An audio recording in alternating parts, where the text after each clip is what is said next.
Hi guys, hope you guys are well. As you can see, I'm in sunny Turkey. It's really hot, so if I'm sweating, please forgive me. I just thought, as I'm outside, nice sunlight, no makeup on, clear skin, I thought I can do a little bit of an update on what has happened next. I know this is quite a subject that not many people want to talk about, but I'm more than happy to share my story. I'm not afraid to speak up. I'm not afraid to share my opinions.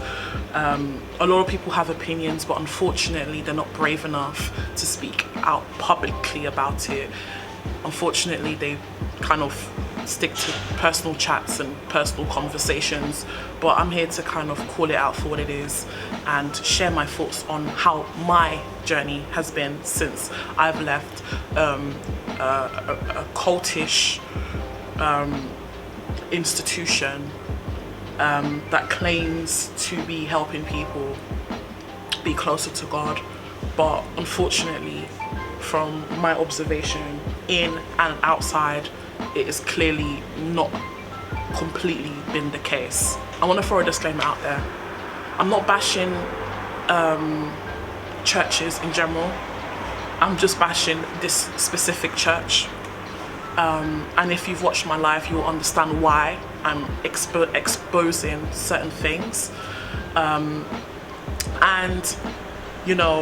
for those who are going to be very quick to judge, I think it's important for you to have a moment to be alone and to think about some of the stuff that you've been through and to align and understand, is this actually correct? Should I be accepting this behavior? Because it's so easy for people to look at this video and to judge me, but then they're feeling the same way as me, but don't want to speak out their truth. So that is what I would say in terms of my disclaimer. August this year, I decided to no longer help as a servant in the church. So the church I am referring to is UCKG.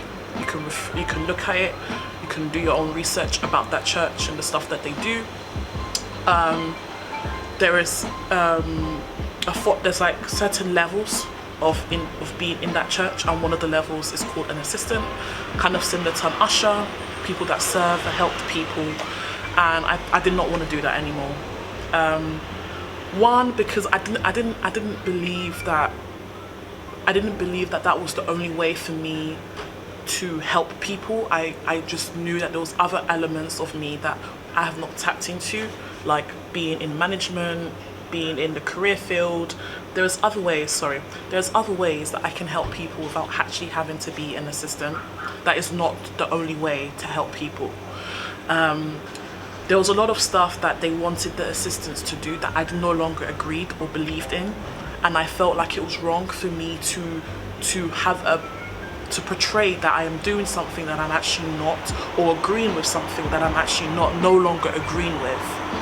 And I think another aspect was the disrespect.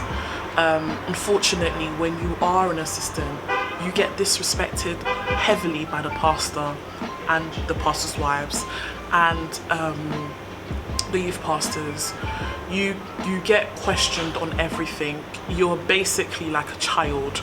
They want to know everything about you, what you're doing, where are you, and everything of the nature. They've even asked me very personal questions that I don't even feel comfortable even speaking to my mum about, but they were able to get that from me. And I just didn't feel comfortable anymore to be in an organization where they can ask invasive questions, control your life. And if you are going on holiday, if you wanted to do something, it felt like you're not pleasing God, or you're not doing things that the church wants you to do. And I think lastly, the restrictions was just too much. There was so much rules and regulations that I had to follow to be an assistant. I couldn't do a lot of stuff.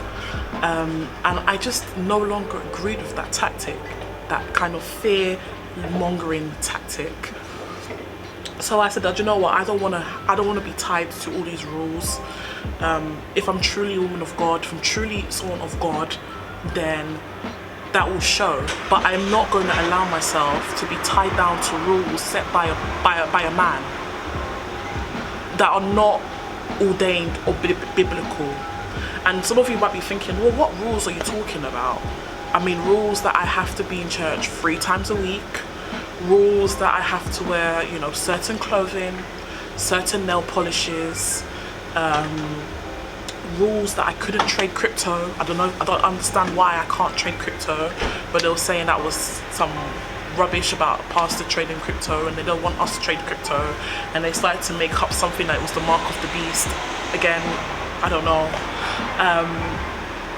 Rules that I couldn't go out to eat with members, I couldn't go on holiday with members.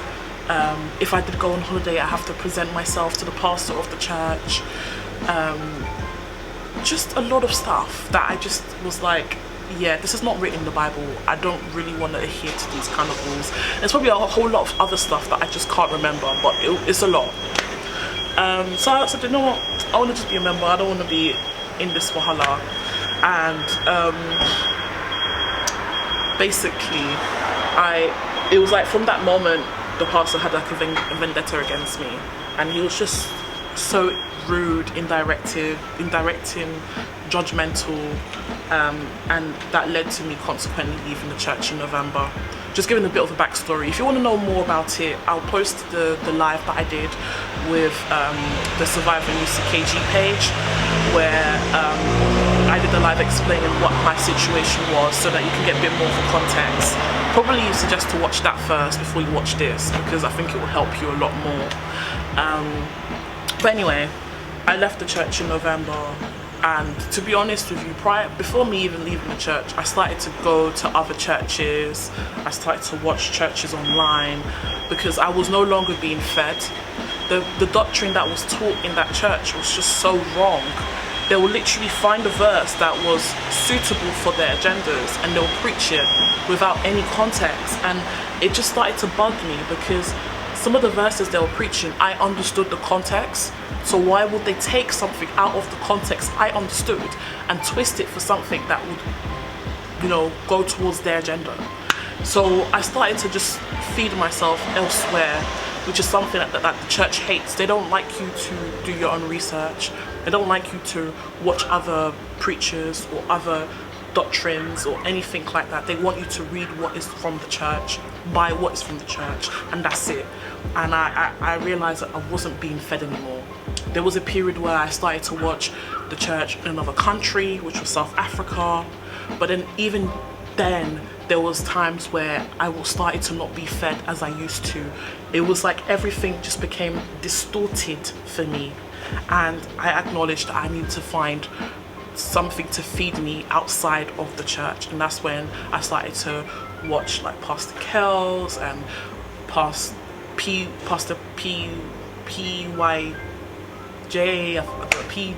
I don't know his name, PYJ, I don't know what his name is, an American guy. I started to watch prayers, participate in prayers, words of encouragement, just feeding myself, watching different sermons, and I started to understand that, you know, what I was getting in the church didn't make sense. And I was just in the church like just as a tick box. There'll be times where the pastor will preach and I'll just read the Bible, because I just didn't want to hear what he was talking about, because it just didn't make any sense.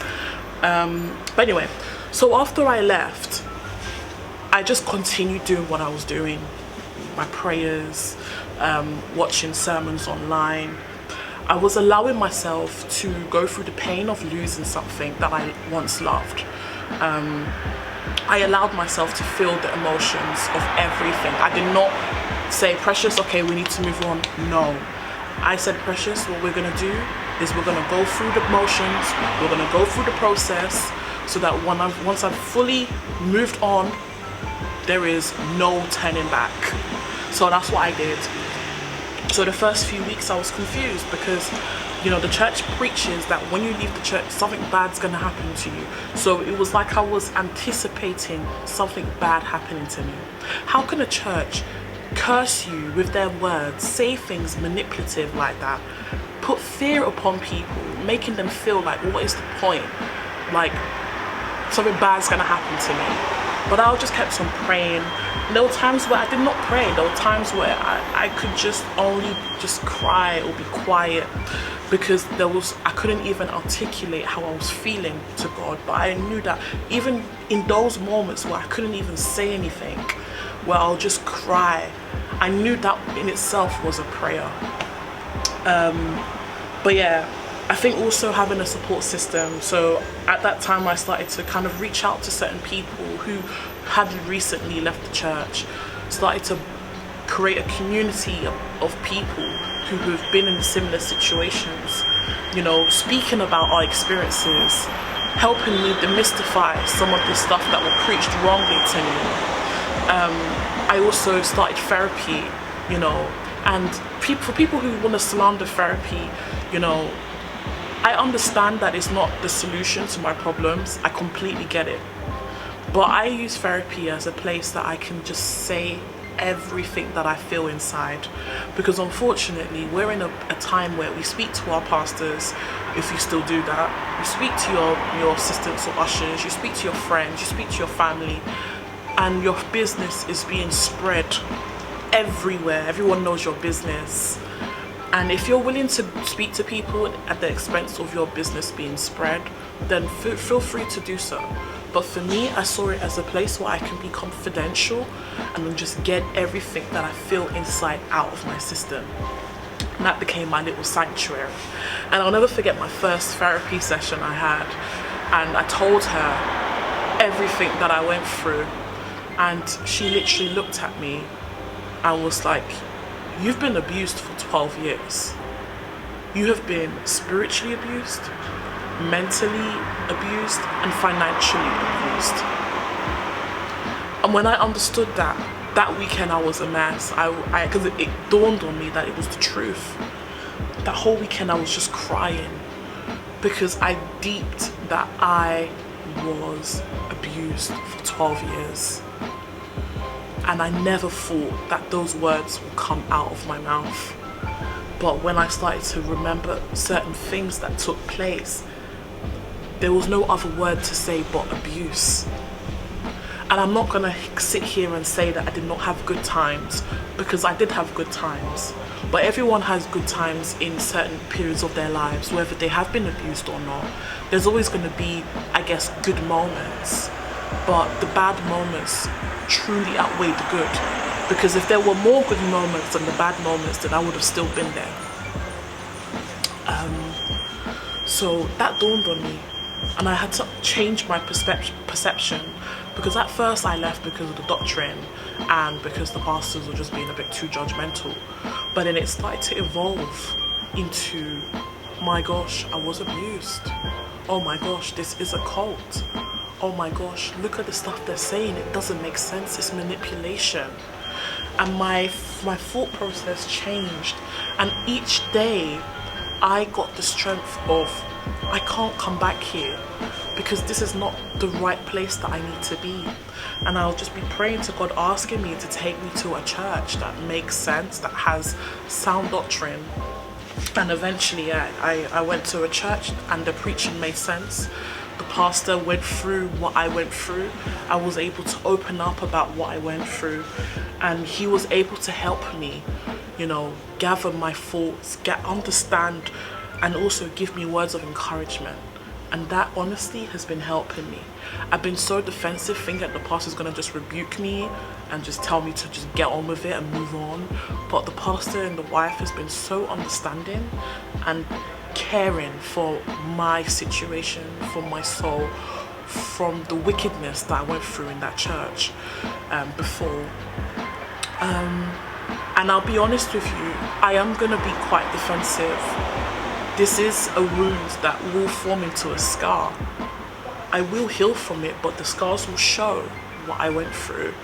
And I'm not going to be the same. This is something that is going to affect me, not in a negative way. It's just gonna change the way I see things for the rest of my life. It's gonna make me more understanding. It's gonna make me more understanding. It's gonna make me more conscious.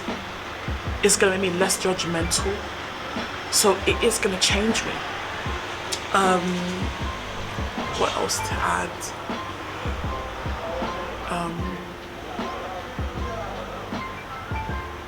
I've also had to question everything that I learned in that church. So I'm at a stage right now where I'm having to unlearn a lot of things and relearn a lot of things. It's only a few weeks ago I actually started to understand the true understanding of the Holy Communion or the Lord's Supper. Because before I didn't really understand the true meaning of it. There's certain passages of the Bible that I'm now reading and now have the context of what really has happened, because what was preached to me was just some one that faced direction based on what the agenda they wanted from that preaching. But now I'm understanding the full context, and I'm questioning everything and researching everything, and then redeciding with God how I should do things going forward, because that is important to me. And I'm also trying to uplift others, help others, and be the person that I want others to be, that helping hand, that encouragement that, you know, I wasn't given to me by others. I want to be that person. So that is the only reason why I'm sharing my story. And to be completely honest with you, I'm more happier. I'm more free. Not in a way that I'm just living in sin and doing whatever I want, but I'm free to be my authentic self. And if I do make a mistake, I'm able to learn with God how to do things better, understand why I can't do certain things, and have my own limits on what I feel is sin and wrong and what I don't feel is sin and wrong, because everything isn't sin. It's just down to your conscience and what you feel is going to affect your relationship with God and what isn't. So that has really been an eye-opener for me, to be completely honest with you. But yeah, that has pretty much been it. I can't think of anything else. If anyone has been through similar situations, please do comment below.